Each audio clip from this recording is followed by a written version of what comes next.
This is the Canon 80D. Canon's like best all-around camera. If you have the budget for it, this is the camera that just does everything well. Jack of all trades, master of none. We're gonna test everything out about it, but first let's check out the image quality and the dynamic range. Overall, the 80D pictures look great, and casual photographers will definitely be happy with them. If we get nitpicky and we compare the 80D to Nikon's closest competitor, the D5500, the Canon image overall looks better because the Canon kit lens seems to be sharper, but the Nikon has less shadow noise, so the best image quality would come from a Nikon but with an upgraded lens. Raising the exposure by 3 stops, the 80D does show improved dynamic range over the T6S and the 70D. So if you're the type who shoots raw and edits your pictures, you might appreciate that upgrade. The dynamic range even beats the full frame 5D Mark III, though our full frame lens is much sharper. It still doesn't match the cleaner shadows of the Nikon D5500 or the Sony a6300. $1,100 is a lot to pay for a camera, and even in the Canon lineup, there are a lot of alternatives at similar price points, so let's look at those. The previous generation, the 70D, is virtually identical. The controls are exactly the same, and most people will probably never notice differences in focusing and image quality. So if you like the 80D, but it's a little expensive, look for a used 70D. They're built like tanks, so they hold up just fine. One step down from the 80D is the T6S, and it's a great camera. When we tested it, it did everything really well. The main differences are going to be that the 80D will focus during video recording a little bit better. It'll also focus better for stills and action. One step up from this is the 7D Mark II, and the 80D, though it's cheaper, is actually a better camera in most ways. It's got this articulating touchscreen, which for the average shooter is gonna make way more of a difference in your pictures because you can hold it down low and touch the screen to focus, or you can hold it over a crowd. It also makes recording video so much easier. The 7D Mark II is gonna be a better choice for people who are shooting a lot of sports and wildlife though, because it just has a better focusing system and it's much, much faster. But you're looking at $1,100 for the 80D, and at that price point, you could almost get yourself a Canon 6D. A full frame camera. Now, the difference is the full frame cameras have a bigger sensor, and that makes them more expensive, but it also means that they'll get pictures that are about 2.5 times cleaner, so they'll have less noise. Being full frame, you also get access to a lot more lenses, and sometimes those lenses will actually be a little bit less expensive, so it might be worth it to go to full frame. Now, the 6D doesn't have the same focusing system as the 80D. It's not quite as good, and the video won't be as good, and it doesn't have an articulating touchscreen. So the usability isn't as nice, but if you're shooting landscapes and stuff, the 6D is going to be better. If you're cross-shopping other brands, you might also check out the Nikon D5500, which is a lighter camera. It's a little bit smaller, but the images are going to be really similar, and the focusing is almost as good. The video on the D5500 is not nearly as good as the 80D, especially the usability of it, especially focusing. Now, if you are interested in video, you could switch over to the Sony a6300. It's very small, it's mirrorless, but it has full 4K video. It can also do 120 frames a second, allowing you to do slow motion. But it lacks a flippy screen and it lacks a touch screen, so it does tilt out, but it doesn't flip around, which, you know, if you're filming yourself, something a lot of YouTubers do, it's kind of a feature that you need. We'll check those videos out in just a second.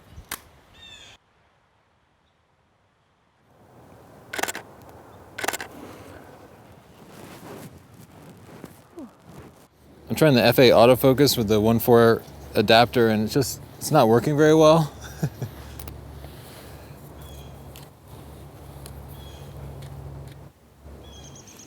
The 70D doesn't focus with the teleconverter at FA at all, so that's gotta go. The 70D Mark II solidly beats the 80D for wildlife photography, for flying birds in many ways. 10 frames a second gets you 42% more shots, so your odds of getting that perfect wing position are 42% better. You'll be able to take more consecutive shots too because the buffer is bigger and the CF card unloads the buffer much faster. Having a second SD card slot lets you automatically overflow when you fill up your CF card, or you can keep it backup in case your card fails. It's doing a pretty good job of focusing through the grasses. The focusing overall seems faster on the 7D Mark II too. The thumbstick makes changing focusing points faster because it's in a more natural position. So apparently we picked the windiest day of the year to try to get wildlife pictures with the 80D. We're gonna try again tomorrow.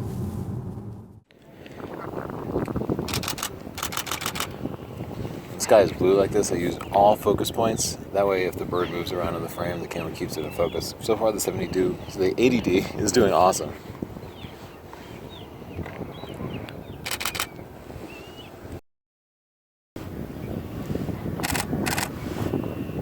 The 7D Mark II's 10 frames per second is still a huge advantage when shooting moving birds. So the 7D Mark II is a better wildlife camera, but I still think the 80D is a better overall camera because of features like the flippy, touchy screen, just better usability. Even for still subjects, we get more sharp wildlife shots with the 7D Mark II, the 5D Mark III, or the 5DSR using the single point spot AF option that the 80D lacks. I don't know if it was that specific feature or some other aspect of the focusing system, but I do know the results. If focusing speed and accuracy are important to you, get the 7D Mark II. The most common complaint I hear from new camera buyers is that their camera's not good at their kids' indoor sports. And that's about the hardest thing that any photographer does, is shoot fast action in low light. So we tested the 80D out against 8 other cameras that are pretty good for sports. And the good news is the 80D is pretty good, but it's not gonna blow you away. If you have a 70D or a T6i or T6s, it's not gonna be worth the upgrade. If you're not getting enough shots in focus, you're better off going all the way up to the more expensive Canon 7D Mark II, which has a significantly better focusing system. If what you want are cleaner images, your best bet is to get a fast lens, like a 7200 f2.8. That'll gather 4 times more light than an f5.6 lens, or check out the upcoming Sigma 50-100 f1.8, which gathers even more light, giving you even cleaner images. A more expensive way to get cleaner images is to upgrade to a full frame body. We tested the 80D against the D810 from Nikon, and look how much cleaner those images are. If you really have a big budget, then go all the way for the Nikon D5. This $6,500 body gives you absolutely beautiful images, even in extremely low light, and it got more than twice the number of sharp shots of any other camera, including the 7D Mark II. So where's the a6300 from Sony? Well, we shot with it, but then we decided to pull it out of the contest because there was no way to do an apples to apples comparison. But stay tuned, we're gonna do an entire separate video that discusses the Sony focusing system versus DSLRs in more detail. We're in really low light with the nifty 50 f1.8. Let's see how the 80D focuses. Bam, with a single autofocus point, it snaps right onto the eye, no hesitation. To give you an idea of how dim it is, I'm at f1.8 1/60th and ISO 16,000. So let's try the other cameras. So hear that sound? That's the 70D trying to focus and hunting and failing. And I have the IR thing turned off, but it often gets blocked by good lenses anyway. So if you can use that, then you can focus in any light and this will be fine. But if you can't use that, as you often can if something's far away, then this won't do it in this light, but the 80D would. 7D Mark II did focus, but it didn't do it quite as quickly. So I'd still give the edge to the 80D. T6s, oh, you know what? No. It's about as bad as the 70D was, just not focusing. The D7200 and its awesome focusing system snapped right into place, even with this old D 50mm f1.8D lens. Come on. Oh. The a6300 with the 50 f1.8 did eventually get there, but it hunted around a lot. Let's try it with the eye detect autofocus. Ugh. The a6300 gets it after 3 or 4 tries, but the 80D definitely better. So the 80D wins for low light focusing of these APS-C bodies. Focus pulling is an important cinematic technique, the switching focus while filming, and if a camera can do that smoothly, that's really nice for a filmmaker. The 80D seems to have the best system we've ever used, and it has a touchscreen, so Justin can just easily touch part of the screen to pull focus from those balls to my face. Phrase I hate using. Sony a6300 has the best image quality, but kind of the worst usability without a touchscreen. Justin has to poke at buttons to move the focusing point and then manually refocus it, and it can shake the camera around a little bit. Also, the refocusing doesn't seem especially smooth, but maybe you're using a manual focus puller, or maybe you're just using static shots. The GH4 is okay at this, but it never focused quite as smoothly as the 70D, much less the 80D. This is the old 70D, and when it was new, this dual pixel AF was our favorite feature. The ability to easily switch focus allowed us to do lots of special effects, and we've always been happy with it. We've never really complained. This is ISO 400 on all the cameras. You shouldn't take differences in sharpness too seriously because they all have different lenses attached to them. But the two 4K cameras in the middle should be better than the two 1080p cameras on the outside. Those will always be sharper. This is ISO 800 on all the cameras. Here's where we should start to see a difference in noise levels. And this is ISO 1600. This is ISO 3200. This is ISO 6400. The GH4 is top ISO.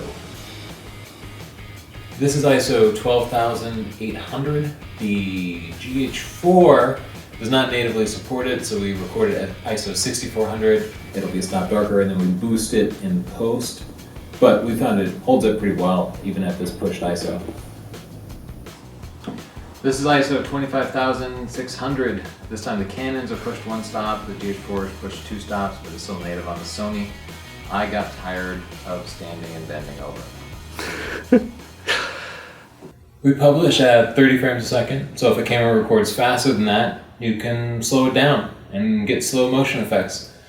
The Sony does 120 frames a second, the GH4 does 96, the new 80D does 60 frames a second, and the 70D only does 30. So let's see how the effect changes.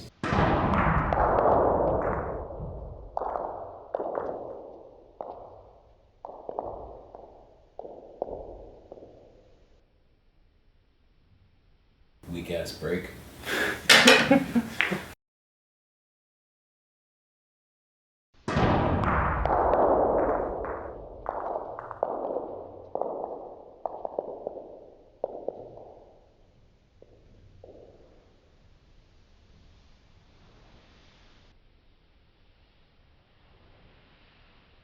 Shoot through the ball.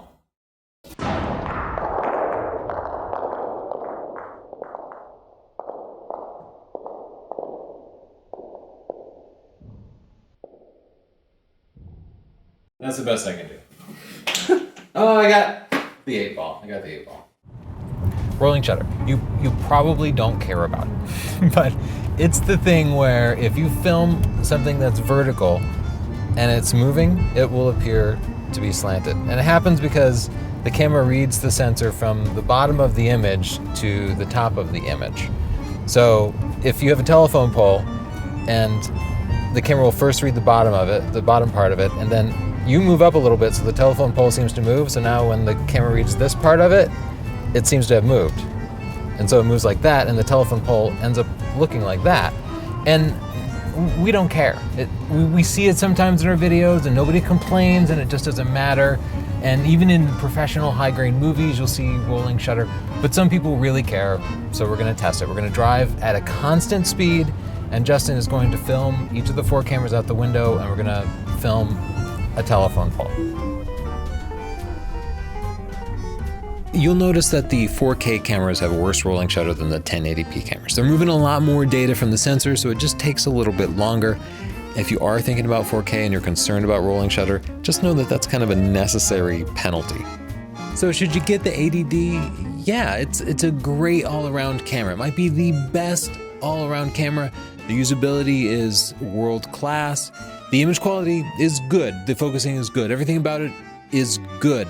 If you want one camera for your kids' birthday parties and your kids' sports and maybe dabbling in a little bit of wildlife, it's awesome. If you want something smaller, take a look at that Sony a6300.